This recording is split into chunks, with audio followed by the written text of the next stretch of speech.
want a Chippy Tea. Chippy Tea, Chippy Tea. I want a Chippy Tea. Oh, you keep giving me posh, no, she don't agree with me. I don't want lobster thermidor with raspberry Kool-Aid.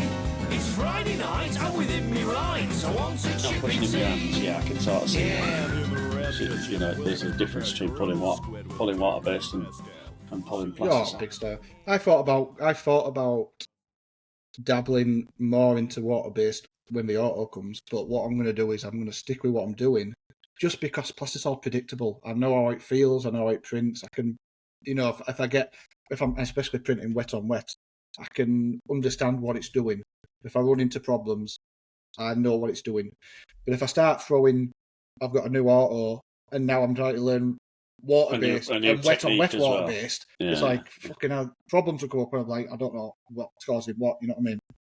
So I'll stick with Plastisol top colours, at least for near future. And then have a dabble, sort of ease my way into it. Right, here we go. Hold on tight, 60. You suicide riders. The louder you scream, the faster we go. We're back. So, yeah, we're back after being disconnected from the universe for a while. 56k dial-up. You might as well have been on. Mate, don't get me going on it. So, welcome to the Chippy Tea podcast. What is the Chippy Tea podcast?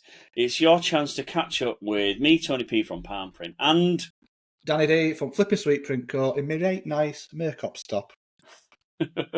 As we catch up regularly about what we've been doing this week, what's been going on in our lives, mainly around screen printing. There's absolutely no guarantee. It could go off on a tangent. It could be about bumblebees. You just never know with us.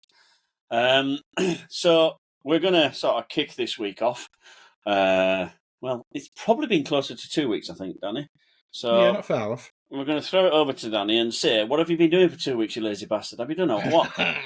I've been chuffing non-stop, lad, I tell you. I've had prints on press.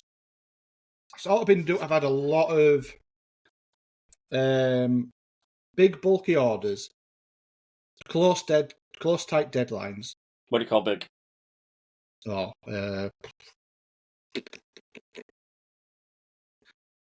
well, the last order I did was 300. Couple hundred plus, so at least a couple hundred plus. I mean, I did an order of 1,000. I did touch on that last week, but I did an order of 1,000 tote bags. Tote bags, yeah. And then I got another order for another 1,000 tote bags. Oh, did you? Yeah. So yeah, I've been doing a lot of big bulky stuff. Which is sort They're of nice though, aren't they? Nice when you look back at your books and go, oh, aye. Yeah. A couple of them every week. You're laughing. I'm all right with that. Yeah, they're nice, aren't they? You know, especially sort of 1,000 tote bags is.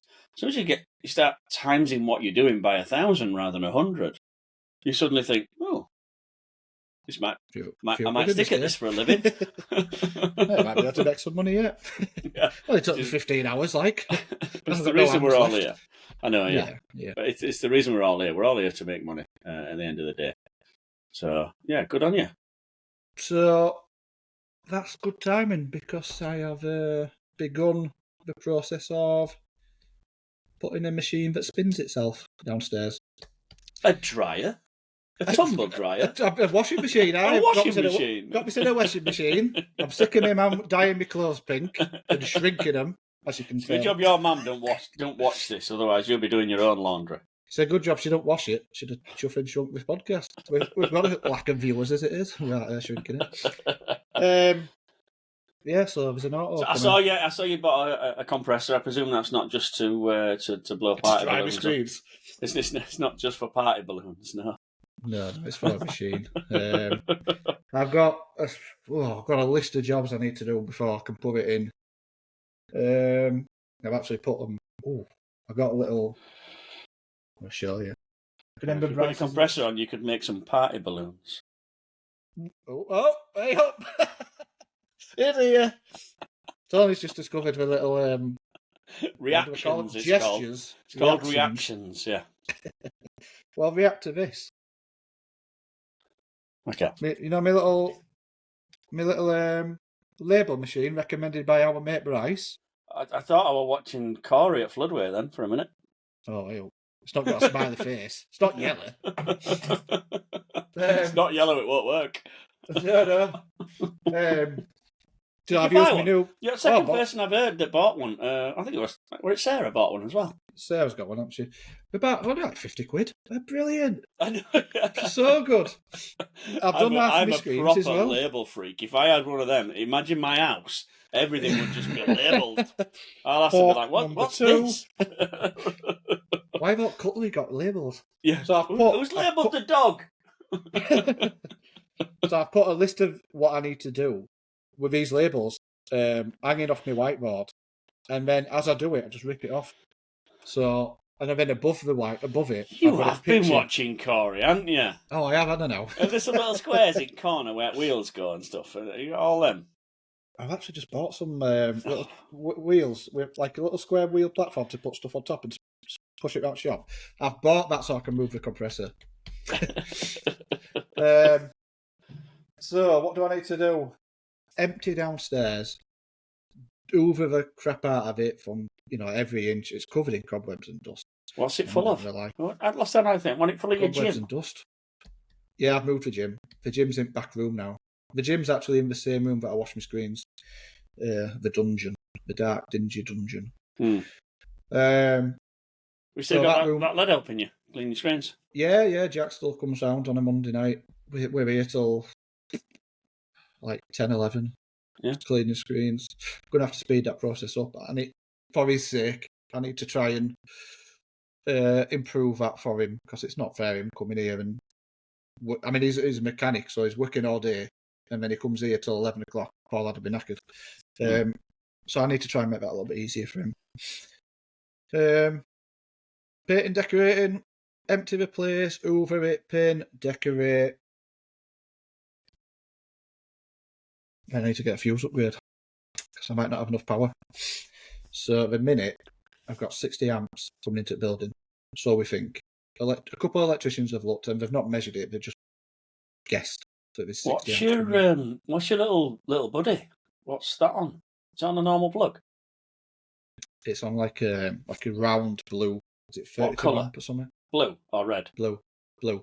Probably on a 16 amp then. Possibly. 16 or 20 amp. So that's that. Flash is on same. What's your flash on? Same. Exactly the same plug. So that's 32. Compressor will be another one that's... I'm assuming that's on the same type of plug. 48. I think you might just get it. You might be close. Just don't make a coffee while your machine's running. No, well, I'm sort of banking on and hoping that I can at least run it as is, but I realise I'm pushing it. So I've applied for more power with National Grid and applied for them to swap out for 100 amps. And then I'll be laughing. I'll be no bother. Good. Are we looking before end of year? Oh, yeah. Potentially before end of this month, but if not, early November, if not. It's got sort of riding on that electric. Yeah. To be honest. Good. But I'll know next week. I'm pretty sure next week I'll have sort of confirmed everything with the weather. I'm getting the press from, and then I'm going to leave that as a mystery. Okay. Just dangle that there. Yeah. Yeah. So otherwise, I've just been sort of printing away and distracted by little jobs and stuff here and there, and shifting bits about.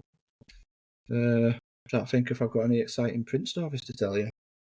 Have it been a print podcast? I've just seen you do the little bear thing that looked quite Rasta tonal. Like that. Yeah, I like that. Yeah. What should I have done one extra to do a show and tell? Yeah. So it was a 4-colour halftone job. Now it was quite monotone, black and white, but we ended up using white, grey, black, and white. Even though it was already on a black shirt, but it made such a good difference. And obviously John separated for it, me for it, and he needs to get on this podcast right sharpish. We keep giving him all this free advertising. He needs to make an appearance. I don't even know what he looks like. I don't think it might look like Dobby from Harry Potter. I don't know. Can you remember the Facebook icon? The default icon where it's just like an outline. Yeah. That's what it looks like. We'll get him on and it'll just be that icon. It was just MSN.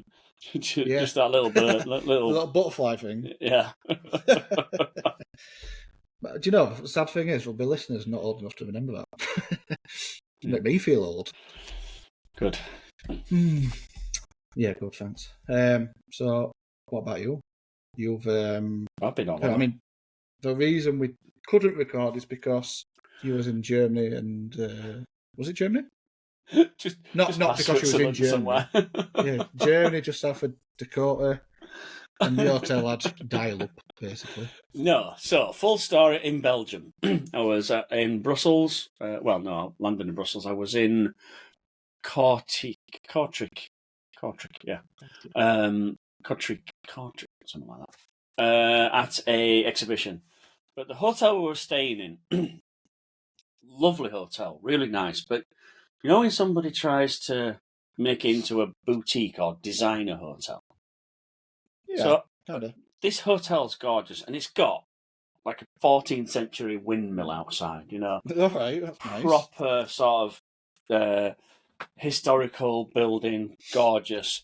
But then they've tried to upgrade it, and all I can say is geometric minimalist, which also means looks like a prison. So it's half windmill, half prison. And just big flat open spaces, 3 metre tall ceilings. And to get to it, sort of like half of the rooms are underground, like under a tunnel, away from the historical bit. Yeah. And my room was along this corridor, which went underground. Well, that meant I lost all internet connection. I think the entire 45-room hotel had superb connection, apart from room 6. And in room 6, as I walked in, it just went whoop. And I did a speed test. It was 0.1 meg per second. Yeah, not even close to usable. I did another speed test in reception, 90 meg a second.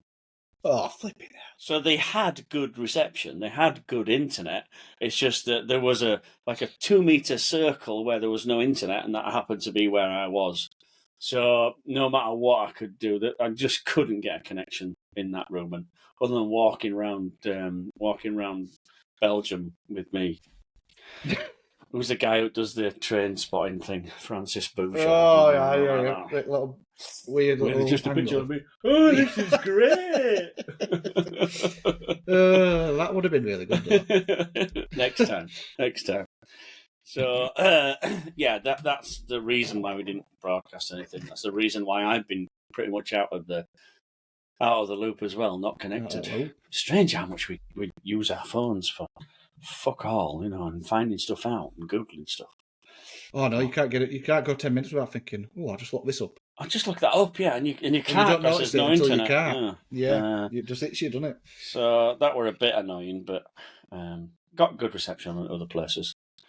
Could have done it at the exhibition. So this was Sign 2 Con, which was as the name sounds, signage, digital printing exhibition. A bit like our printwear and promotion, but mainly. So why were you here then? Why was Screen Print here?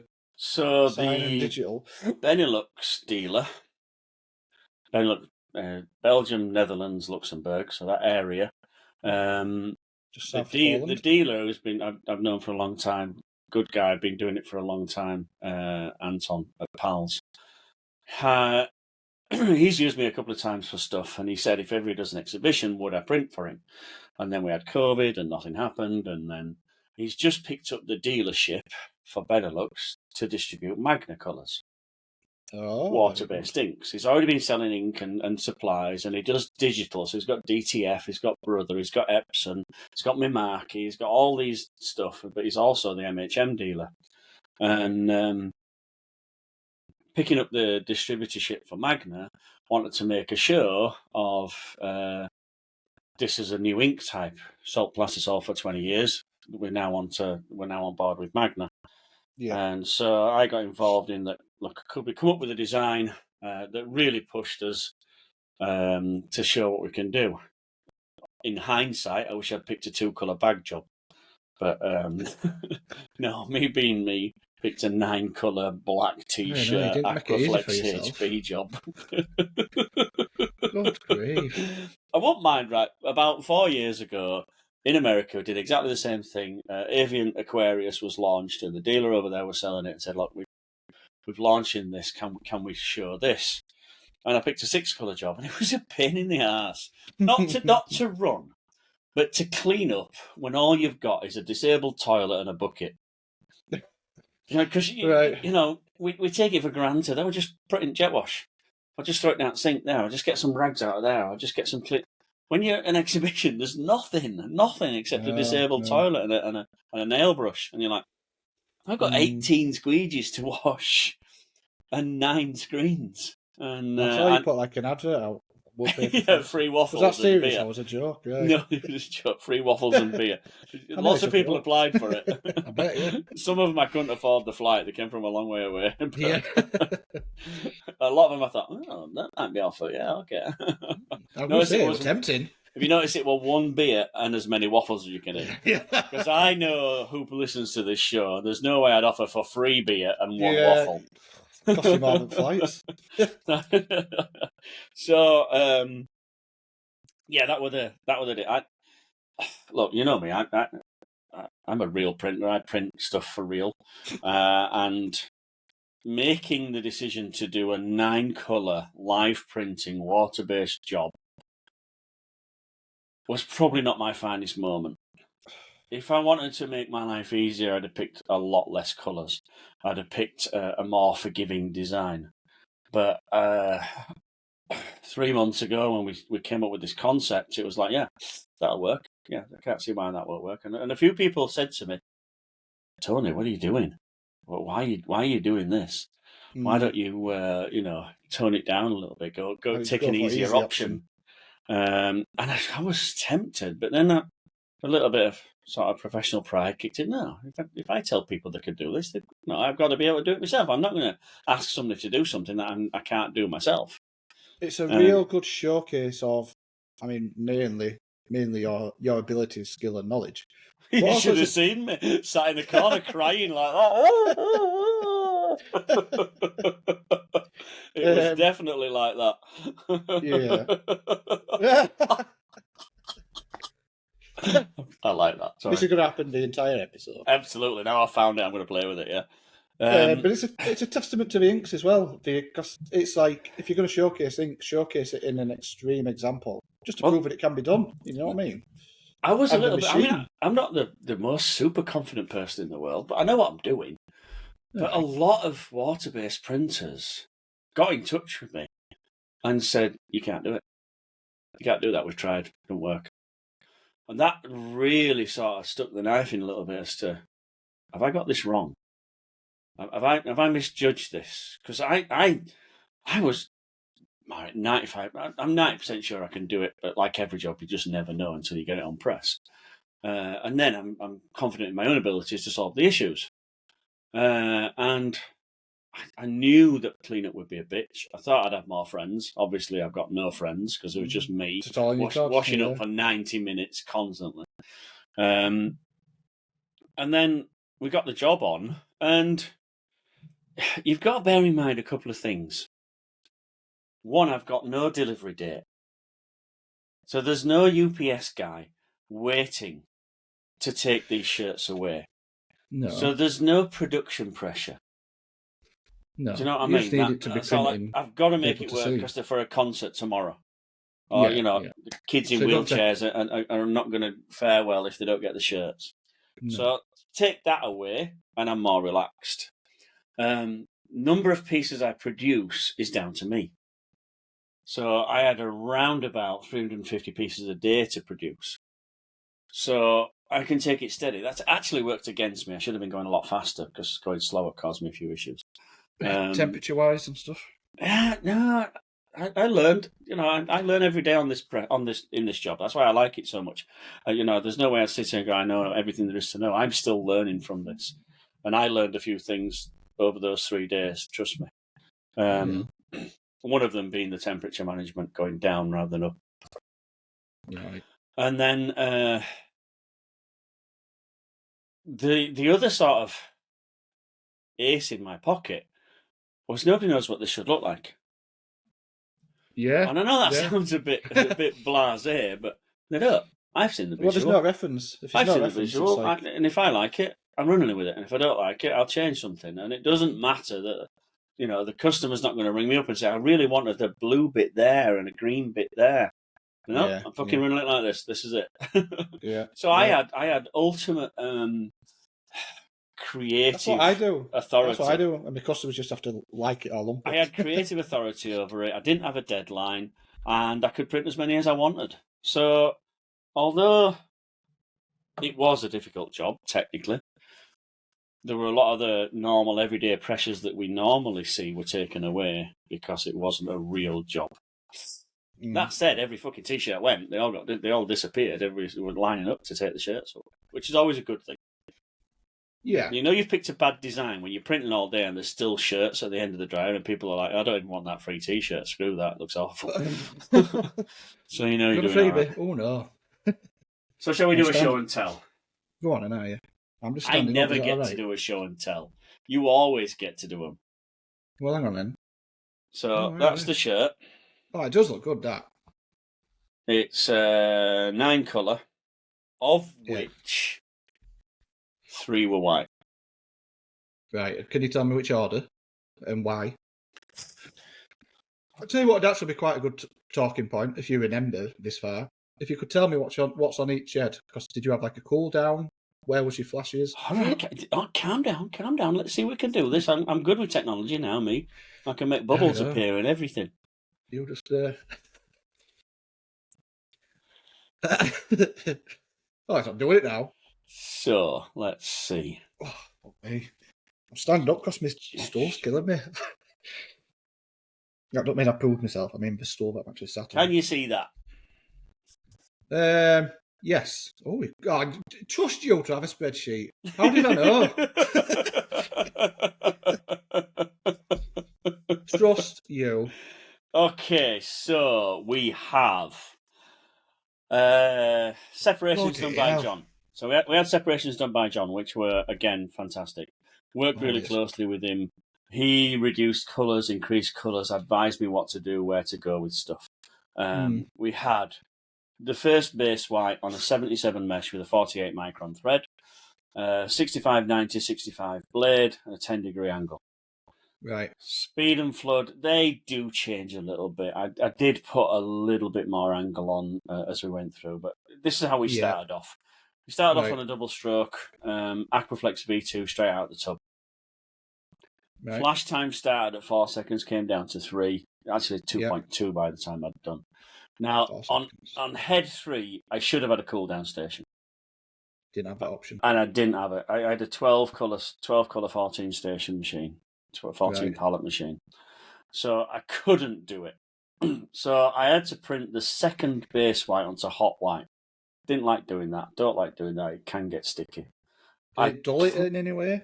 I played about with a few settings to increase, to give myself a bit of a delay. So slowing the index speed down and slowing the flood so that the machine was actually waiting for the flood to finish until it started to print. That helped me a little bit. Can I ask you a really basic question? Yeah. And you know me, I ask questions and people ridicule me and laugh at me because I ask stupid questions sometimes. But what does indexing actually mean? Index means now that I'm in this auto world, I need to know these things. So an index is moving the pallets without moving the squeegees. All right. So basically, it's when the pallet moves across to the next. Yeah. So a cycle. That's all it means. A cycle will move the squeegees and the pallets, so it'll print one. So it'll print one. It'll take what's in front of you, move it under the print head, print it, and then wait for you. That's a cycle. Right, and that's a cycle. See, I would have assumed a cycle was when pallet 1 makes its all the way back round to you. No, there is no such thing. That's what we would call that a round or a rotation when we're in multi-print mode. But the index, and I think it comes from the early screen print presses used this word index. There's another word that I don't see very often called jog. Jog you see in video playback where you jog the head, you know. And that was to jog it, we would move it halfway to get access to clean. Well, now we've got a button that cleans, so we just press the clean button. But Index. Where did we see Index? You said it. All right, okay. So yeah, slowing the index down. So slowing the rotation speed of the pallets, so that I gained an extra second. Time. Yeah, just for the ink to cool down a little bit, because it was quite hot coming out of this flash. I dropped the second base white. Now the second base white was a. I don't think you can share this or not. I don't know what's going on. It's like you've squashed and tilted your screen. It's gone into me. Yeah. So let's see if we can share this one.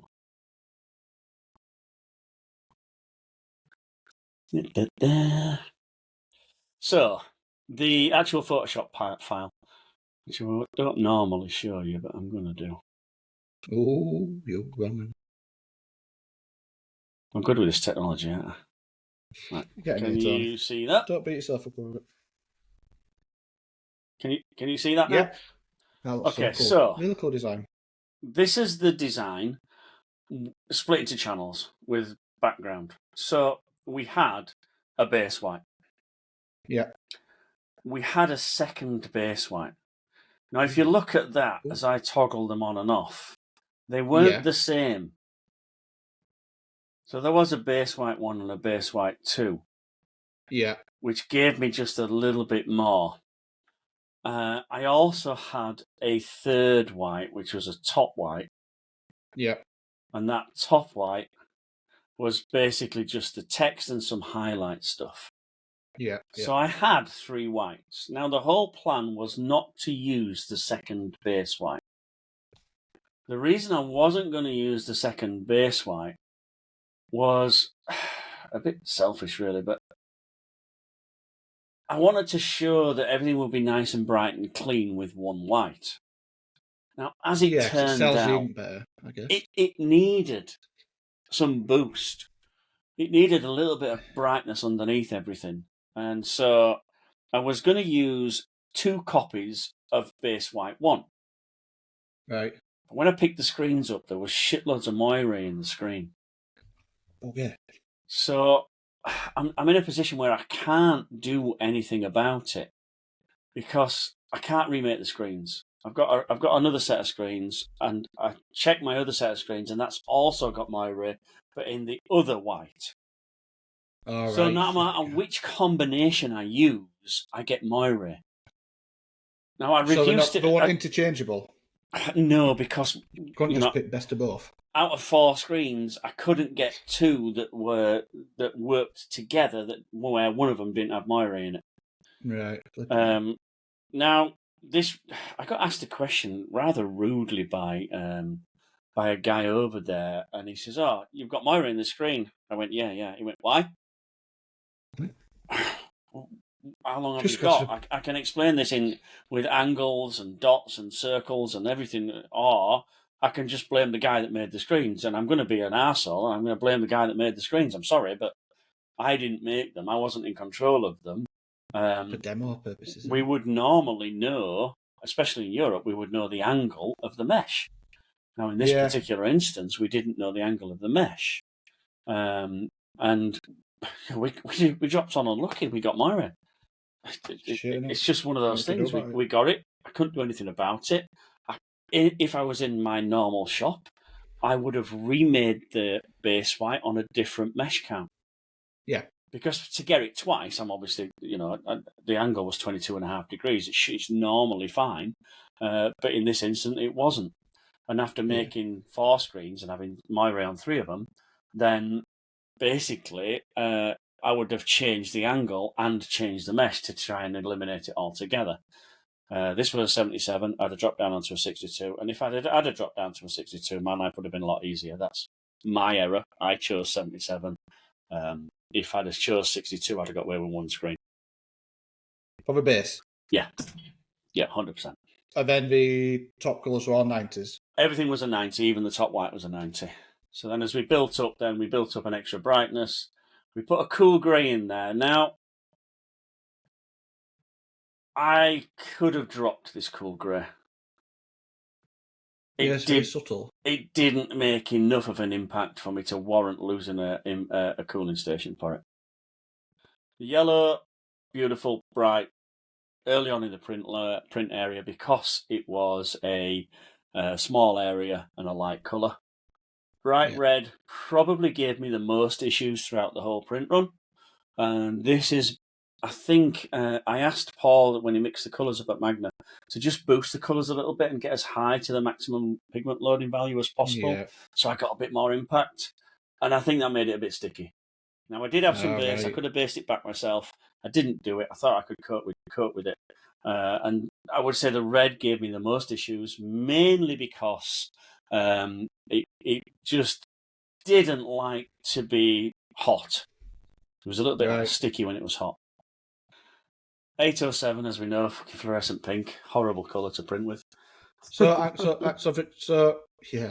God, it's the worst colour. That's all water based. Just mixing it for a start. Yeah. Anyway, so you mentioned how you had problems with it sticking a little bit. What was the knock on? What was the the negative of that? What was the knock on effect? So the red went light. Pick up underneath. The red went light. So picking some of that red back off. So in this area here, I wanted a really rich, deep red, and it went a little bit light. Again, I'm at such an advantage that only me could see that. Nobody knows that. Nobody knows. Everybody thought it should have been a lighter colour than it was. But the actual colour was bright red, and it came out more like 185. So, But, did that change through the print run, or was it consistent? No, it changed. When I got the variables wrong, which was too much heat and not enough cooling, and I changed the colour order at one point. Right, because I'm only asking because obviously I've got this whole new world of wet on wet. Yeah. And I was thinking, all right, you're getting a bit of pickup. The red's not quite as vibrant. But if it's commercially acceptable, is it okay to just run it, or is that problem going to amplify the more you print? It'll get worse. It'll get stickier and stickier and stickier. As you rip a layer off, it'll get stickier and stickier. So that's where we go to... if I swap this window, does it still share, or does it keep on the Photoshop window? It stays on Photoshop, it just leaves it all distorted. It goes to the side because I've got Stage Manager running. Yeah, that's what it looks like. So, we'll stop sharing that one and we'll share. I don't think you can still see me. I'm still acting to camera, whether you can see me or not. I don't know. I can see you, yeah. We're both at bottom. So, window. Technical. Share. I changed the colour order and moved the 807, the pink, and the blue. Those were the two colours that I really wanted some impact from. So they should have been flashed. The red was sticky, so that should have been flashed. I had a top white in there that should have been last. So I've got 4 colours that I need to flash. And with my 2 bases, I've only got 1 flash. So that means I know 4 colours wet on wet is pushing the extremes of what this ink is capable of doing through these high meshes. So I knew I was pushing it. I know you can do 4, but 4 is difficult. So I've got a 4 and a 3 wet to pick off. And on the first day, I followed this colour order that was on the Photoshop file, and I lost the impact of the bright pink and I lost the impact of the bright blue. So on day 2, I decided to change them round, and I stepped on the wet white. Stepped on the white wet. On the white wet? So what does that mean? I let the white get picked off twice. So I didn't dry the top white. So I dried my two base whites. Yeah. And then I did. I see. I can see in the order now. Can you see where number 12? It gets stepped on by the aqua, which was the blue, and the 807. Right. So the reason I could do that was because the power of these 2 whites, that was enough. Created a base. Yeah. So and now you're getting like a blending effect? It squashed, and I loved the effect of it. Around the top of the mushroom, of the jellyfish, and in the middle, it blended out so I couldn't see any dots, and that's what I wanted. I didn't want to see any dots. I wanted to see good, smooth transitions. It almost worked better. And it did work better, yeah. And then I kicked myself for not thinking about it the day before and struggling. I'm like, why didn't I think of that before? But then I did stay up most of the night dreaming about jellyfish and printing and squeegees. You and do, I'm don't like, you? I can't run it like that again. Yes, it ran. I was close to the edge of my tether. Some prints didn't look good. And, sure, if it doesn't look good, you just take it off and put it in a box out of the way.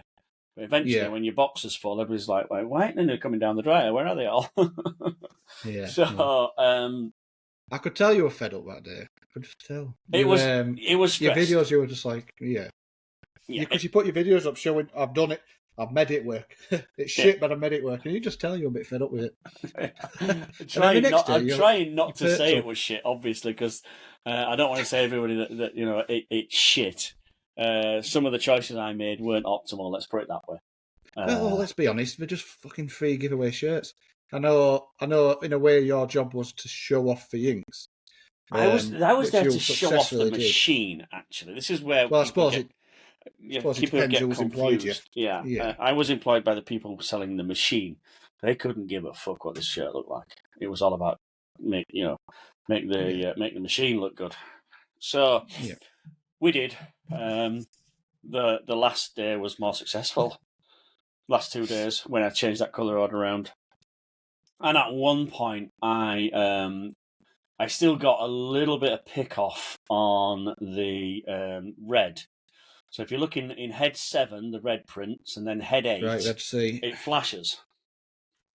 And then straight away on the next one, because it was too hot. Straight away on the next one where the numbers are fucked because I've copied and pasted. But the next one in number 9 was the blue, and I turned that head off. Right. So I didn't print the dark blue. It was in the background. You couldn't see it. It wasn't contributing to the design. And then by turning it off, I gained a cooling station. And that made all the difference. Yeah. Well, made it work. Yeah, it basically, did look in the end. It was... I stopped sharing the screen. Yeah, it wasn't the easiest thing I've done. Wasn't the hardest. The hardest job I did was a plastisol job in front of a customer that was 9 colours with 6 screens. But what? I ended up making 2 colours together, sticking 2 films together and making a special screen.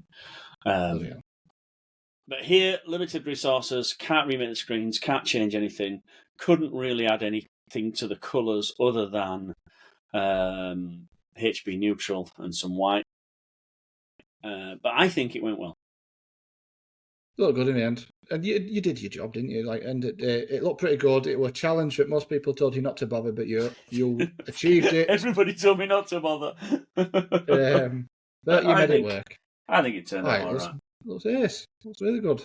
If you keep moving like that and nobody focuses on it, it's great. What would you say is the hardest to print, wet and wet? Plastisol or water-based? Water-based. Onto a base. Yeah. Onto a base, water-based. I can get 10 colours wet and wet on a plastisol. Really? Yeah. Really? 10 colours? Yeah. Onto a base? With no problems. You see, I'm a little bit...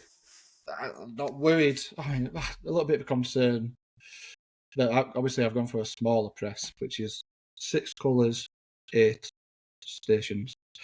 So one of them is going to be a flash, which basically means I'm going to be down to 5 colours.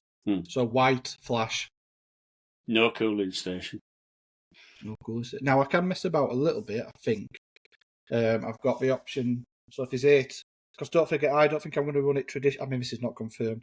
I don't think I'm going to run it traditionally with a shirt on and then a shirt off next to it. I think I can have literally one open station to load and unload because it's only going to be me running it, which leaves me a bit of room to play, I think. But that's not all confirmed yet. But yeah, so I'm going to have to do quite a bit of wet on wet, really, if I'm doing full colour. Because I'm going to have... I mean, unless I have a cheat and just use revolver board, which will be a get-out-of-jail-free card for the short-term learning process. If I really end up, pulling my hair out but I've got a job that needs to go out the door, well, I'll just run it revolver, and use the flash a few times. But that's a get out of jail free card and a temporary solution until I work it out a bit better. And see you typing. What are you about to show me? So, revolver mode, we've had this discussion before. It's called multi-print. Revolver mode is from M&R. Multi-print is MHM. That wasn't a clue to what I was getting. And I think multi-print is also on Rock, from what I remember. It's more than one revolution. So it's a good way to get 2 flashes, 2 bites of the flash cherry, while only buying 1 flash. Yeah. So there's absolutely nothing wrong with it. What does it cost you? It costs you time. Yeah. It's not so if you think that 1 revolution is 8 shirts, and this thing prints a shirt every 5 seconds, then that's only 40 seconds. Let's call it a minute. So you're adding an extra minute on to producing another 8 shirts. That's still faster than you pushing a squeegee by yourself. Yeah. Oh, yeah. And don't forget, this is not something... pulling a squeegee by myself. This is not... It's not like I'll be using that every single job. It's a get out of jail free card for those jobs where I'm like, I've maybe just not got the experience behind me and the skill and the knowledge yet. I'm talking about the early days. It's not just that. You've heard me say this thousands of times. I say it to every customer I go into. I've said it on here numerous times. We are not selling T-shirts. We are selling time. Yeah. And so the longer it takes to do something, the more expensive it is. But also, we have to make the best use of the time we invest into the job. So if it takes an extra 2 minutes to run it round twice, or it takes me 10 minutes to make a screen to solve the problem, I'm going to run it round twice because that's the best use of my time. Yeah, it's not cheating. It's not admitting defeat. It's not sort of like doing something untoward. You are making the best use of your time. Multi-print is a function that's on every press. Now, if it's shit, why is it on every press? It's not. It's not shit. It's a good tool to have, and knowing when to use it, that's the skill. I mean, I speak to people all the time. They're like, "Did you send it around twice?" Yeah, because that gave me the best result out of the time invested in it. And I had one guy away that day, so there was no point running it fast to do no. Yeah. I mean, if you give me a job, right? Let's just say, I don't know, 6 colour or whatever, and now I've got the option. I've tried running it wet on wet, 1 revolution, but then I've also tried revolver mode with the flash. Yeah. So and let's just pretend it adds an hour to the job, but it looks so much better. Well, I'm going to pick that every time. Me personally. Because I'm not in a super high production, fast turnaround or anything like that. Yeah. If anything, actually, I'm going to get bored. But once it's all set up, at the short term at least, I'm going to fly through jobs and I'm like, well. So I've got a little bit of a luxury. Keep saying yes to single colour bag jobs, 3,000 at a time. You'll be fine. I'm going to be loving them tote bag jobs, I tell you. Careful what you wish for. For me, I'm going to pick it every time. But I can understand why. But what I'm saying is, I don't want to fall back on that and make that standard. It wants to be there as a safety net for the jobs that require it. If it just happens to look better or whatever. Yeah, it's like double stroke. It's same as double stroke. If you double stroke to get a better print, fantastic. If you double stroke because that's the way you've always done it, you're in trouble. You don't understand what's happening. If you're printing V2, you sort of recommend a double stroke anyway. I would, yeah. Yeah. So that'd be a standard for V2. Yeah. For plastisol, maybe not necessarily, but certain prints, certain whatever. No, so Germany were good then. You enjoyed that, apart from the stress at first. You started to get into it. Whatever, not the same. Europe. Just say Europe, and then I can be anywhere. They all sound the same. I enjoyed it. I do enjoy a show, to be honest. We can't offend anyone because we're all at rock at minute. But what you're all in Portugal, so nobody's listening. Every single one of them. Yeah. Yeah, so it's not a problem. Yeah. Yeah, I did enjoy it. I do enjoy a show. Stressful, but I also enjoy it's just me. Just me. Nobody else, just me. So you run that stand by yourself pretty much. Yeah, anything to do with the machine and the technical and the print, it's just me. I got the screens made, I arranged the inks. Paul at Magna mixed them all up for me fantastically. Thank you, Paul. And basically, anything that happens on that press then is down to me. How many I do per day, whether I send it round or not. I ran some on multi-print, and they look fucking fantastic. But I decided that if I want to show this machine off, Yeah. I really want to see shirts coming off the dryer at 250, 300 an hour on my own. Yeah, yeah. Even though it's got nothing to do with machine, but just the impression it makes, it's better to make that impression. Yeah. Yeah. Saw a few people from Where'd you bump around into? where we print. So we printed. I bumped into Michael from Kadiko. He was there. I'd been there. Really? I'd been with him earlier on, and bumped into Ewan from Decop Productions. He was there. I'll be honest. Ewan's followed us for. I feel like Ewan's followed us for a while, and I didn't realise. I've never seen his shop page or anything like that. So I'll have to have a look at Ewan's shop page. Yeah, we'll give him a mention now he's on it. Shop or something I think I sent you a selfie. You did. I put it up on the stories. Yeah. I don't see anything because I didn't have any internet. How people bump into you and recognise you and stuff. It is a little bit odd, to be honest. And they go, oh, Chippy Tea. I get it in red. That's worrying. Yeah, for a different reason. Are you that guy with that girl? No. Remember with the telephone number? Yeah. No. Are you that guy with the 7 girls all at once? Yeah, that'll me, love you. I don't like to gloat, but you know. Yeah, so infamous. Oh, cool. So you're back home. Are you here long? Probably not, knowing you. No, I'm back out to. I'm going to Germany next. Oh, are you? Are you off to see Timeless Lucas Subcooler in Amsterdam? No, fucking. I'm going to replace this with a globe. Yeah. Timeless, Lucas at Timeless. I'll be going to see him next week. Although I say I'm going to see him, he'll be sunning himself in Portugal and Mallorca because that's where he is now. Yeah. I know actually. Hang on, you ready? See if I can find you. Got a message from our mate. Will this focus? From our mate Teresa and it's not going to focus. Go it is. Teresa and Lucas, yeah. Hey up, Lucas and Teresa. Yeah, because we're in Portugal, aren't we? Yeah. So, going there next week, and then my diary. That was a big sigh. My diary changed a little. So I was supposed to do Monday to Friday in Germany, and then I was supposed to do Saturday to the following Saturday in Tel Aviv in Israel. And that's fallen through?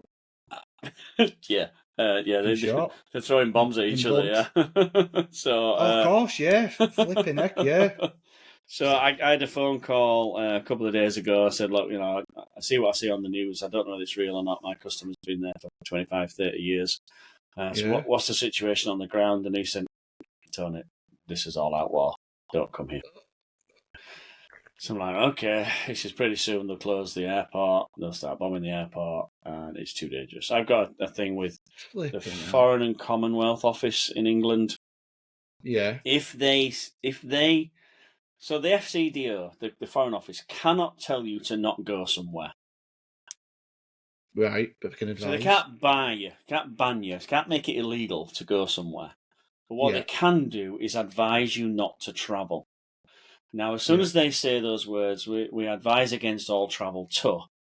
No insurance company will cover you. Right. So straight away you are not insured. So health-wise, damage-wise, any sort of limitation. If you get stuck out there, you are on your own. So as soon as that happened 2 days ago, I'm like, and so I could go on my own risk if I wanted to, but yeah. What shop is that again? Sorry, what was it? this is Maxi Max? Print. Maxi Print, yeah.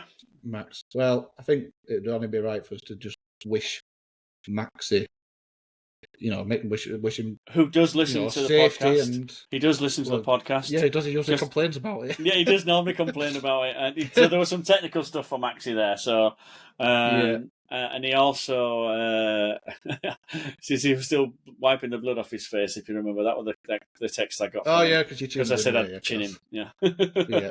yeah. So I do hope that him and his are safe. It is something they go through. They've been through before. Not to make it. Not to trivialise it at all. It is quite a serious thing. But it affects all reaches. He prints for the tourist market, for instance, and there will be no tourist market for a long time. So there's no point me going anyway because he'll have no work on. But I will be back in March, April time, and I'm sure I'll see him like I normally do January at Long Beach. So yeah, fuck it out. Well, yeah, let's hope that resolves itself pretty quickly, and you're back at Max's shop printing some merchandise and stuff. That left me with a little gap that I have to fill. So have you filled it, or have you not filled it? Yeah, I think I filled it with. Might have a job for you. Yeah, I've filled it. I'll be going to Wales and helping out there, and then. What weeks will that be? 26th. 26th of this month? Yeah. What are you doing in November? Then I'm going to America, and I'll be in America all November. I'm going to miss you, aren't I? God's sake. I'll be in America all November. Bollocks. I'm doing another seminar on the 1st. Is that SPS? SPSI. We're doing a seminar in North Salem. I still struggle to believe that there's still places called Salem. Yeah. So North Salem in New York, BSP Apparel. We set up a new press, nice new place. We're going to do another merch shop style seminar there where we're trying to cover. There's quite a lot of courses, information, YouTube videos on how to get started in screen printing. Pulling a squeegee, holding a squeegee, what inks are, just basic stuff, real basic, beginner stuff, really. I'm just getting started in it. How do I find out what's what? So we decided to do what they call 301. 301. 301. I don't think it it doesn't really translate over here. So 101 is your beginner course. Yeah. So 101, 201, 301. So this is like the third class. Learn C+ programming 101. That's the 101 for dummies. Yeah, 101. The 101 is your starting point. Yeah. So we're going to do advanced screen printing again, like we did before, which is covering what we've just been talking about: mesh selections, color order, temperatures, ink types, blade selection, angles, all these variables that allow us to print multiple colour wet on wet jobs in a production environment, not in a arty-farty creative environment. Well, can we touch a little bit on angles?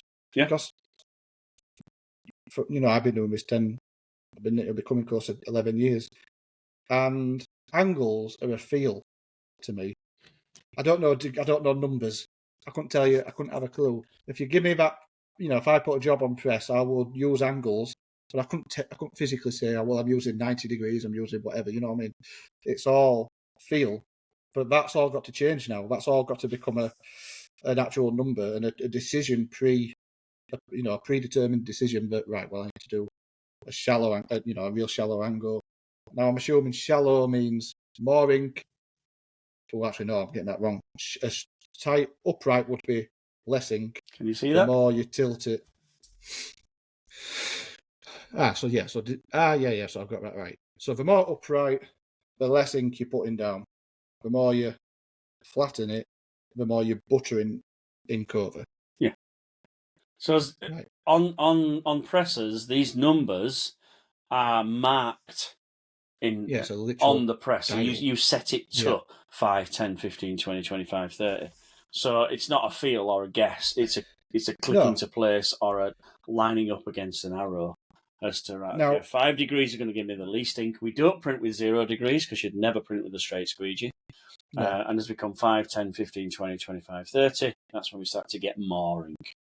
Right. So if you're setting up a wet and wet job, would you increment your angle necessarily, or increment it back necessarily? So let's just say you put your first colour down, then you get a little bit of pickup. So you bring your angle up a little bit more, so you're putting less ink down on the next one. Or does it not work like that? I swear to God, right? I earn a living out of this, and I'm going to give all my secrets away. All right, no, sorry, right. You know what? I'll work it out. And if you want to know the answer to this question, buy Tony's 101 ebook. Right. Oh, is he? Yeah. Good at this. I thought you were going to show me a spreadsheet. It's not a spreadsheet. It's not even a George Russell PowerPoint presentation. F1 reference in there.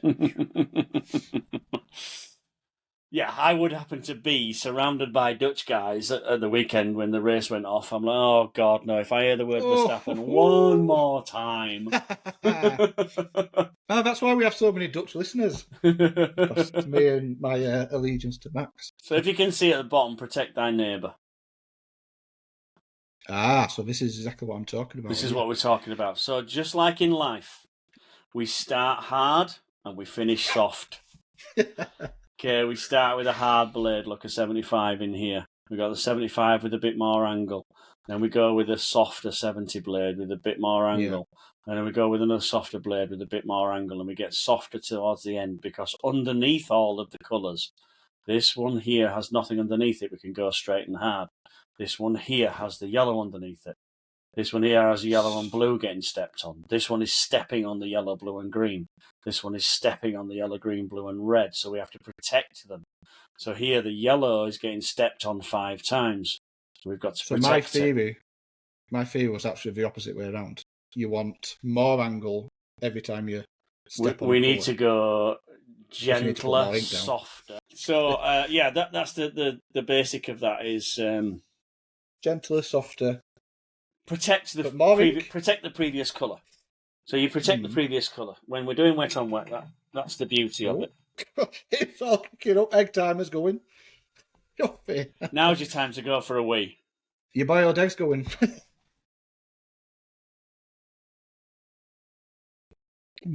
Good product placement. You can buy this mug on Chippy Tee's website.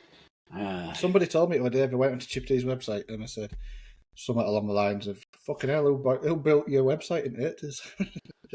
Who preempted that podcast all them years ago? I forgot it even existed. I need to build one, don't I? Yeah. So it's not a big job. I just forgot to do it. It is for you.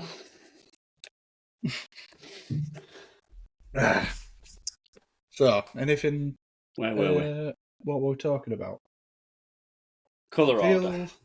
We're talking about colour order, angles, all that shit. Yeah. Right. Getting all technical. We're done that bit though now, we'll move on. Right. What we're moving on to? Let's have a think. Would you like to know, is it a good time for an anti-moire? Drop one of them Absolutely, yeah, let's get anti-moire in. This was driving me a little bit insane earlier. Ink week with anti-moire. I'm like, it's fucking Danny. I just fucking know it's you. It's fucking you. I absolutely know it is now. Fuck that shit. It's you. No, definitely not.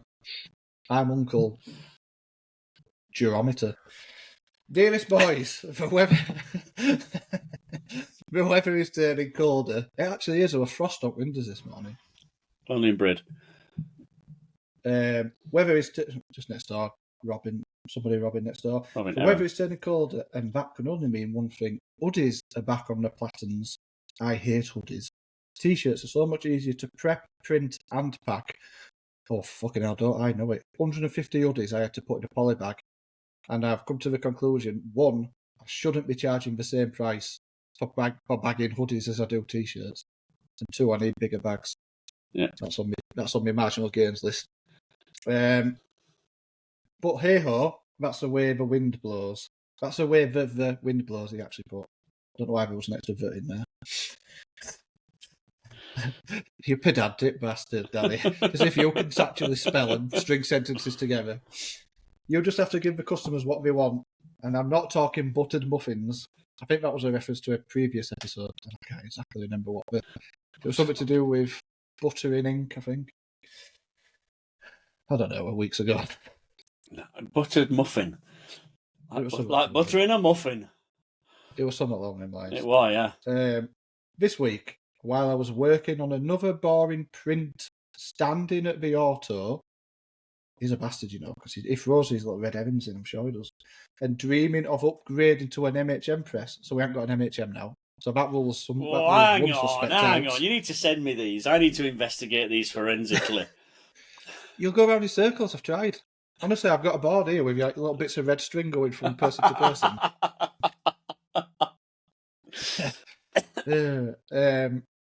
Dreaming of upgrading to an MHM press, I had thought and wondered whether you could answer a couple of questions for me. 1, what is your go-to hoodie and why? And 2, have you ever used a flattening screen or roller on hoodies, and is it worth it? Right, you answer the first one. Well, I have. Honestly, this might surprise some people, but I like the All We Do Is college hoodie. I thought you would say Gildan. That would have surprised us. Yeah, that would have surprised you.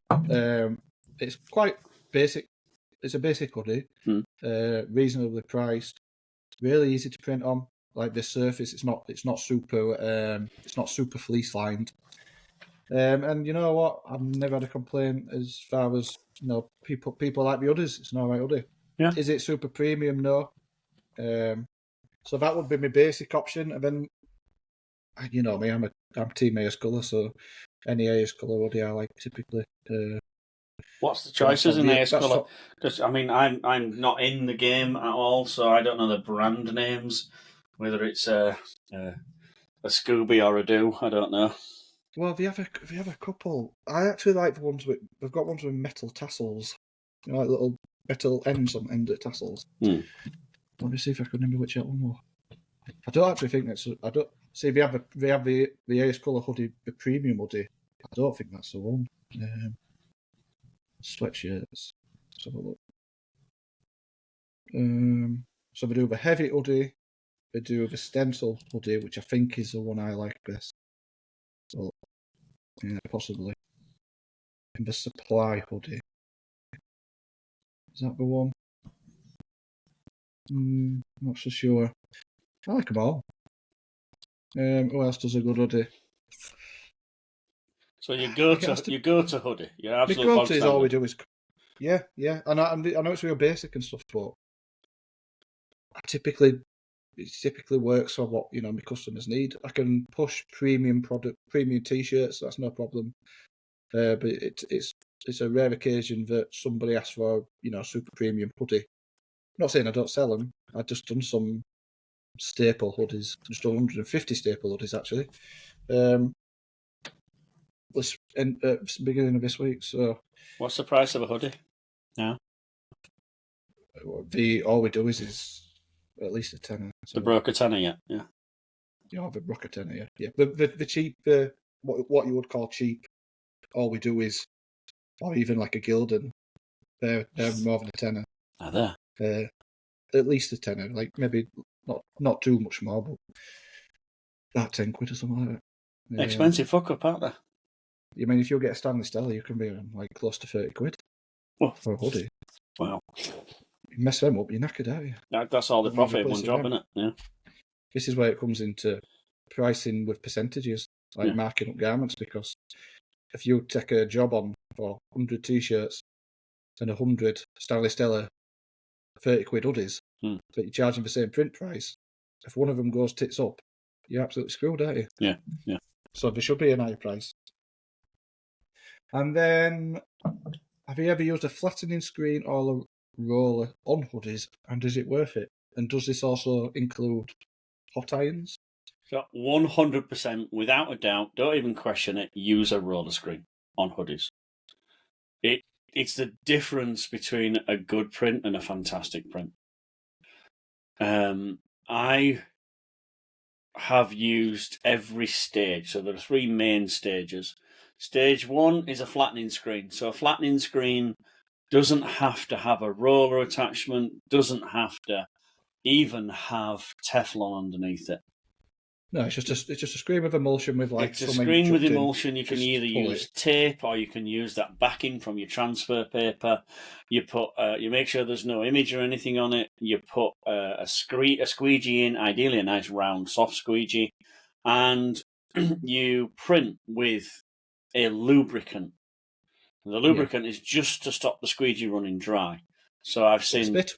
I've seen spit, I've seen water, I've seen lithium grease. You're a lying bastard. You've not seen spit. Lithium grease. Lithium grease. So instead of putting ink in, they put lithium grease in to keep it lubricated. I guess it's a one-time thing though. They don't swap it. No, it just stays just in take it there. off It doesn't and go put it anywhere. It just keeps moving around. Bit of Plastisol, grease. water-based, all these sort of things people use to just lubricate the screen a little bit. Stage 2 would then be a roller screen, which instead of a squeegee is an actual roller, and that's usually attached to a Teflon screen. Teflon screen makes the world of difference to a white print. Absolute world of difference. I think they're about they're either 300 or 400 quid, and for me, it's the best money you'll spend on a white flash white print. And in terms of order, you would run it just after flash. The ink's got to be hot. You can't smash cold ink. It's already set. You can only smash hot ink.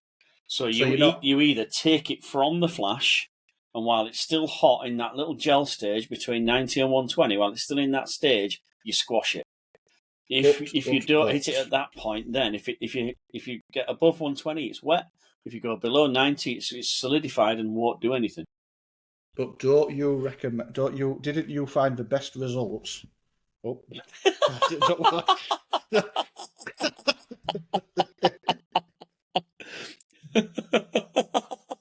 Didn't I do that once and you fucking posted it all over the internet? Well, I guess I'm not sitting on that. Didn't you once do an experiment and find that the best flattening technique was to flatten the garment unprinted to get the best results? Yeah. But I guess we're talking about a heat press. That was a heated one. So the third option is a heated one where it's a heated flat, usually a flat element. It could be a heated roller. I'm not seeing heated roller. There is a stampinator, which is a heated flat area like a heat press. Do with a rock iron, pro iron, and hothead for M&R. MHM has one that sort of moves across, doesn't it? It fits where a squeegee would go, but it's a heated element, so it's a hot plate. Yeah. And that sits not on a screen with Teflon stuck underneath it, but a screen made out of Teflon. Yeah. So the heat doesn't burn anything. Yeah. And so that's the most expensive, basically. What's the stampinator as well as an option now? Matrix are selling those. So again, that's a hot heated plate with a roll of Teflon underneath it, and it just comes down and presses like a heat press. Just a heat press, basically. Yeah. And you would recommend let's just say, all right. So if you're going down the roller route, all three are good. All three are good. Which ones fits your budget? So if you've got unlimited budget, you get the Pro Iron, all singing, all dancing with its own Teflon screen. Stick it on and it's gorgeous. If your budget's like everybody else and you only want to do this in the winter months, then we get a Action Engineering roller squeegee with a sheet of self-adhesive Teflon that you put on your own screen, and that puts after the flash that will squash all the fibres down.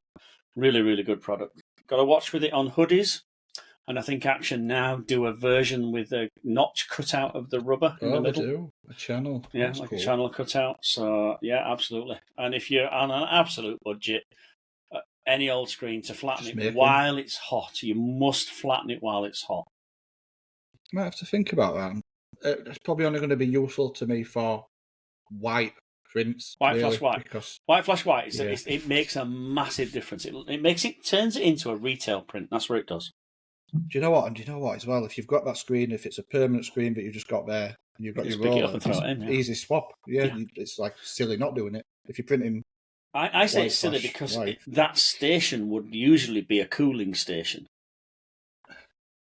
Yeah. So I wouldn't normally put a colour in there anyway, unless I'm pushed to a So you colour might space. as well use it. So I might as well have my roller screen in there. Right. So let's just say you've got 8 stations, like I have. 6 you've got. You know what I mean. So first head is obviously me loading, unloading, white or base, flash. Yeah. You're saying you wouldn't have flash there. You would have roll. Oh no, you'd have to have flash here, wouldn't you? So yeah, white, loading, white, flash, roller. Yes. 2 colours? I've running out of flipping colours here. Yeah. Turned into a 2-colour press. Absolutely. Yeah. So for white, flash white, it's perfect. Yeah. When you're doing multicolour stuff, you've got to take it off if you haven't got a big enough press. Yeah. It's the first casualty, if you like. Yeah, but it's an easy swap if it's a reaction engineering roller with a silicon frame. It's a piece of piss. It's no different to putting it's your frame that you put a piece of self-adhesive silicon on, and I think he does sell one with it, like a pre-made screen. I think. Yeah, but then there's a postage because most of it comes from America. But so it's sort of pointless. Roper, Potter, Colenso, Cis, Pyramid, these will all supply you with the screen, the flattener, the actual thing itself. So it's worth going to them first before you go to Action Engineering, because if you go to Action Engineering, you've got to get the postage from America. Whereas chances are one of those 5 or 6 have already bought 10 to keep in stock and paid the postage on those 10. Yeah. So that you can, go that way. I would ring one of those first. They're not cheap. I think they're overpriced for what they are, but they do work. They do work. Sounds like a valuable asset. It's worth a couple £100, I guess. For me, about £300, I think. For me, I think it's a no-brainer. So I had 2. I bought a roller, tested it myself, thought it was fantastic, best thing since sliced bread, absolutely superb. Gave it to the staff. My damage rate went through the roof, and they all 2-1 hated it. Why? What is wrong? So then moved to the Pro Iron, and they loved it. So the main key difference there is the Pro Iron maintains temperature through a heated element. The roller uses temperature from the press. So if you stop for a problem, or you stop for a smoke, or you stop for a poo, then you lose heat. Right. When you lose heat, you hit the sticky stage. When you're in the sticky stage, you don't find out because it's straight after the flash until another 6 shirts have come round that you fucked up 30 quid hoodies. Yeah. So I ended up walking around the factory and seeing the roller stuck in the air. I'm like, why are you using the roller? I told you, use the roller. It's awesome. And then they come to me and go, we fucked up 12, 30 quid hoodies. I'm like, what? How? Yeah. That roller moves it. That roller doesn't move it. It does. It moves reg. Let me show it. And it's moved it by that much. Cold. I'm like, no, it's picked off. You've not glued enough. You've let it go cold. It's gone sticky. Yeah. It's not the roller. It's operator error. Heat management. Heat management is going to be a little bit tricky for me because it's not going to be tricky. It's just going to be it's going to be something to relearn. You're already doing it, aren't you? Really? No. But what I mean is, so in terms of now, as you know, I'm working in a small space with a small dryer and a limited flash dryer, limited power flash dryer. So the whole process is going to be slow for me in comparison to most people who run presses. You're going to be working downstairs now. I'll be working downstairs, yeah. In a windowless pit of despair. Yes, in a windowless pit of despair. That is a little downside. I used to print down there. It was quite miserable. You need some natural daylights. You need some natural daylight lights in there. I'm gonna have to take breaks, aren't I? Yeah. I mean, all the computer stuff's all staying up here. I mean, hopefully, I don't spend not hopefully, I won't spend as much time at the press. So downstairs will be press area only, and I'll have time to be up here and go fishing. More importantly, but yeah, because I've been running the press a lot slower than most, heat management might play a part. It might be that little bit, trickier to navigate. But, I'll overcome it, I'll work it out, or find my way of doing it. No doubt about it. So, yeah, that's interesting because obviously most people are running a press real fast. So the pallets are getting hot because they're getting flashed that much more regularly. Whereas mine will stay cooler. And the honeycomb pallets as well, which are designed to dissipate heat. Just another crackhead having a scrap. Can you hear him? That's really loud. Little bastards. Another happy customer. Yeah. Oh, knocking at the door. This stuff's shit. What are we? Where do you think I got that press from? Money had to come from somewhere.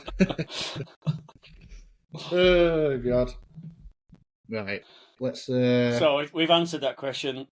Best hoodie for Let's you, AWD. And it's not the best hoodie, but it's my go-to. Go-to hoodie. And should I buy a roller? Yes, don't even think about it. Buy a roller. Why haven't you got one already? What's wrong with you? Yeah, I'm going to buy one, actually. I think it's perfect for whites. Yeah. If I'm doing single colour white jobs, I'm going to use that as a standard. Yeah, absolutely. Perfect. Sorted. Jobs are good in. Bob's your uncle. Fanny's your aunt. There's not many people know that saying.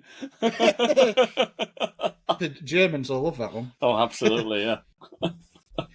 So, we've done 1 hour 20. Okay. Have we got out to touch on that we've forgot about?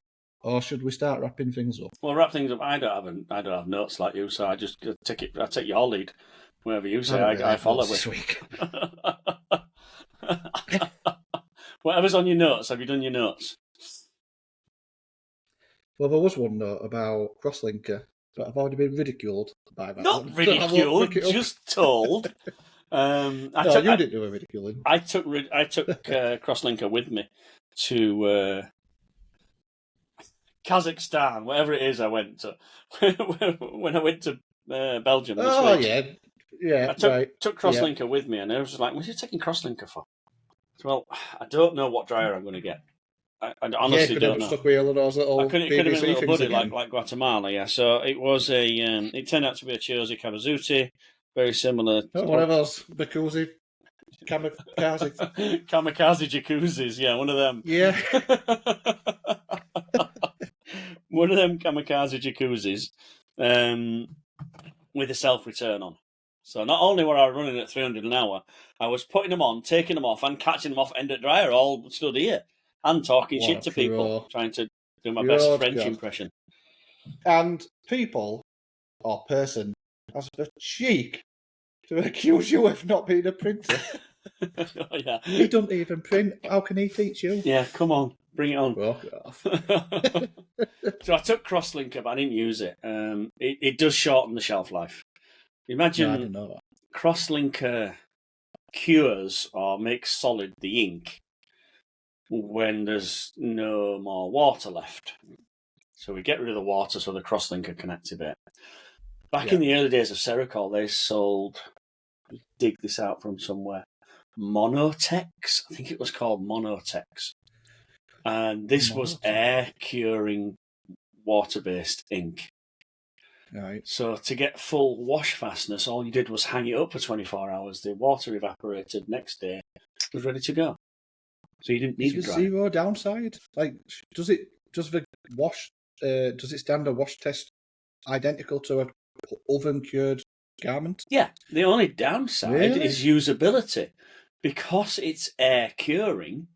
Now when it's exposed to the air, like when we're actually physically printing, it's drying and curing all the time. So after 2 or 3 hours of printing, it gets thick and stodgy. Somebody asked me what the best consistency of the ink should be, and I said it should look like mayonnaise, not like cottage cheese. Yeah. Whatever it still looks like mayonnaise, it's working well. But as soon as it starts to look like cottage cheese, it's lost so much water and moisture, it's climbing up the back of the squeegee. So we need to either add more water or refresh with fresh ink, which way we go. So my question was actually aimed at Magna, and I was asking I didn't realise there was a shelf life to crosslinker, and I wanted to know why isn't crosslinker just a standardised addition to all ink? Because it is power consumption wise, it is. It is. So there's some form of there is 1 to 2% in all ink. That's what makes it work. But when they break the barrier of put too much crosslinker in, the ink expires too quickly.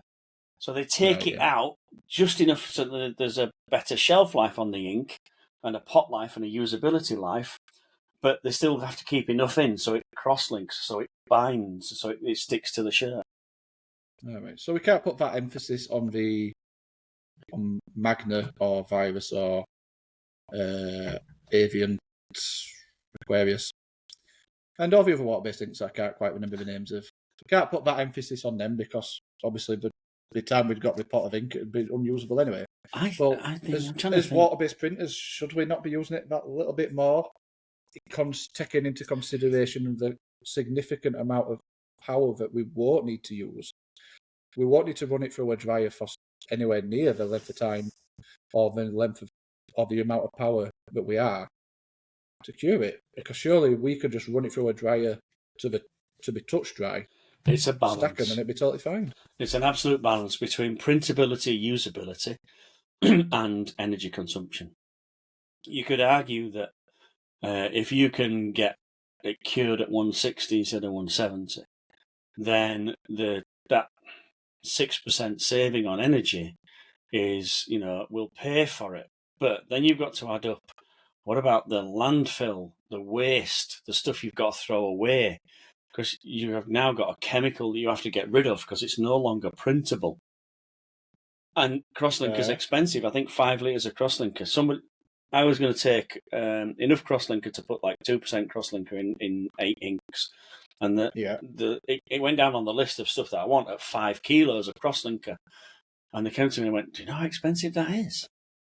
So really? 5 kilos is going to last you about a year. And it's a good sort of like lump of money for 5 litres of crosslinker. I'm like, I don't need it. Keep it out. It's fine. Yeah.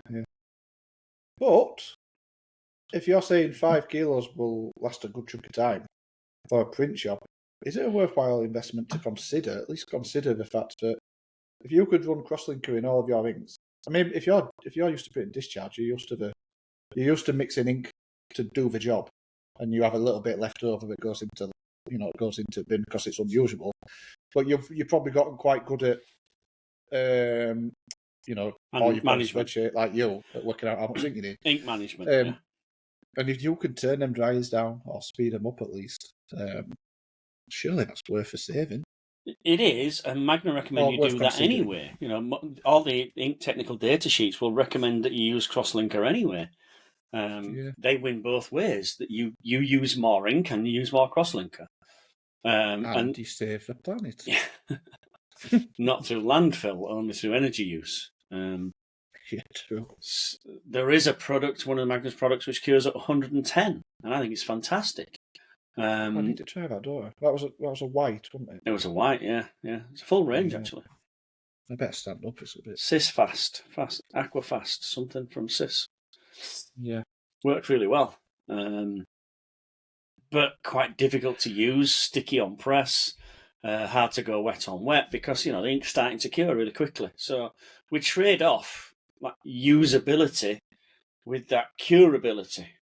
We can get it to cure really easily on pretty much by hanging it out next day, but the usability is low. And then if we can get the usability high, but the curability has to be a bit more longer in the oven and a higher temperature. So it's a fine balance. Do you still predict a water-based? Do you still predict an ink? Do you still predict an ink someday that is eco-friendly, water-based, that prints like plastisol, that can be washed? I think we've mentioned this before. Because we have the plastisol versus water-based argument, but you think there's going to be an ink sometime in the future that achieves. I love letting you go. I'm just going to let you go with that one, yeah. And I had the discussion only 2 days ago in Belgium with I had a discussion twice with 2 different people who asked me the same thing, and they suggested it as well. We've got plastisol here, we've got water-based here, and we are eventually going to get ink just ink. We're going to call it palm print ink. And palm print ink will hit all the credentials that we're supposed to hit, the GOTS, the Ecotex, all those ones. And it'll just so happen that you clean it up with water, but it won't be a water-based ink. It'll be a printing dry in paste. your screen or all like that. It'll be a stable printing paste that you clean up with water. And if you really, really don't want to cure it through a dryer, you can use Chippy Tee crosslinker. Chippy Tea UV. Chippy Tee UV. That's the path we've not been down in a while. I know, yeah. That's because the pretty butterfly went past. Yeah, I know. We forget these things, don't we? Yeah. We've invented a few things, but somebody will have already done it by now. We'll give it away. Dave will have got it manufactured. Right, well, I've had a good time. I think it's been Sponsored fantastic. by Yeah. Mercops in Largo. Printed these for us especially, didn't they, bless him? In what? Oh, merch shops, yeah. We've got a lot of. Whoa! I don't know how you did that. I was like magic. It don't work for me, if you're wondering. If I do it, look. It don't work for me, but... No, but Ready? It means the same, doesn't it? Oh, can I get it right?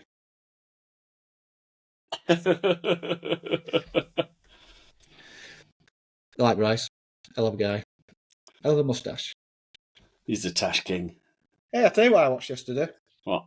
Bohemian Rhapsody. That was a good film, that, you know. Oh, seen yeah, it? yeah, Malik, yeah, I liked it, yeah. Such a good film. Didn't he do a good job? He did, yeah. Now, you know me. I love Elvis. I grew up on Elvis and I grew up on Beatles, and the Elvis film was all right. There were bits of it I thought, oh, it's done a good job there. But then there were bits of it where they took a bit of creative license. Yeah.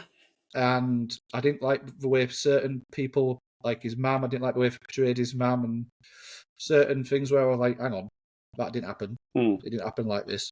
But the Queen film, there was barely a moment where I didn't think, man, that was class. That was just totally brilliant. And I thought I did a really good job of representing Freddie Mercury. Yeah, I to the think best of my knowledge. I watched the two of them at the same time. Rocket Man and that one. Not a big fan. No, but I watched it anyway because I think the actor that played him was awesome. Quite good. I've not seen it, but I'm not an Elton John fan, so... No, but that was a good one, and I liked that one as well, yeah. So, go, tune in next week for Chippy Tea's film review. Film talk with Chippy Tea. Who's coming on next week, then, eh? Who would like to partake in episode 61? Oh, I've just had an email asking for somebody to come on, so... Yeah. Where will you be? Will you be home? Germany. Oh, gosh, you haven't just told me this, haven't you? Me, Germany. Oh, well. I'm finally in Germany. Yeah. The one fucking time I am in Germany, and you say, where are you? Well, if you're in Germany, you might as well get a Swedish guest on. Yeah, that bird from Switzerland. Yeah, right. That deals it. Just north of Alps. Yeah, get Ryan Moore on. Whilst you're in Germany. Yeah. I mean, why not? Yeah, week after I'll be in La America. America. All of November whereabouts? we'll be moving around. Time that any worse, you selfish. It's all right. I'll just do single course. There's another consultant now. I can put you in touch with him if you want. He's already tried.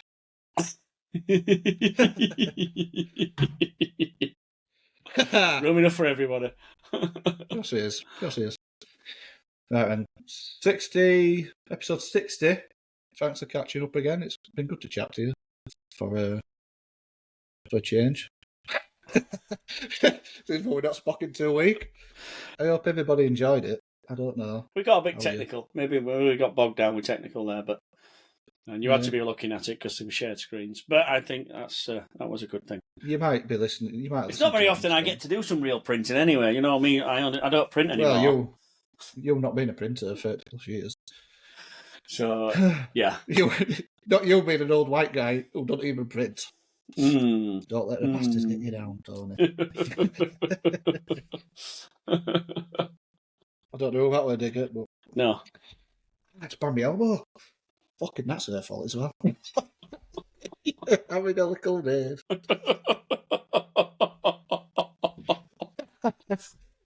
Right, you should have said that. You should have said, right, Mr. Mitch, do your sign out. I mean, at the end, go. See you next There's time. millions more. Let me have a look. I just ain't got my glasses on. It's gone proper downhill this episode, hasn't it? No, we'll finish off on this one. Yeah. Right. Okay. So, is that it? Are we done? Can we go and get on with real life? Yeah. Okay. I've got another print to do. So, thanks for joining us. That was the end of Chippy Tea podcast. If you like what you hear and see, don't forget to tell everybody you know, although there's probably just about everybody knows now. But, we're always... Everybody listens. We've already captured the entire audience. Yeah, we're done. Yeah, we're saturated already. So, if there's something you want us to cover, a specific subject or specific topic that you want us to cover, then get in touch. You don't have to use a pseudonym. Anti-moire. You can use your real name. You don't have to pretend to be an old Irish woman. You can just get in touch under a real email address, and we will try our best to answer your questions. If you like what you see, don't forget to like and subscribe, follow, tell your friends, get your mum to press that button loads of times, do whatever you need to do. And all that remains to be saying is we'll catch you next week. So, I'll see you there.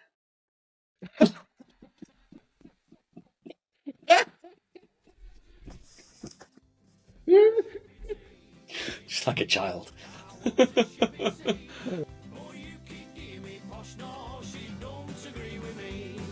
I don't want lobster thermidor with raspberry Kool-Aid. It's Friday night, I'm within me rights. I want to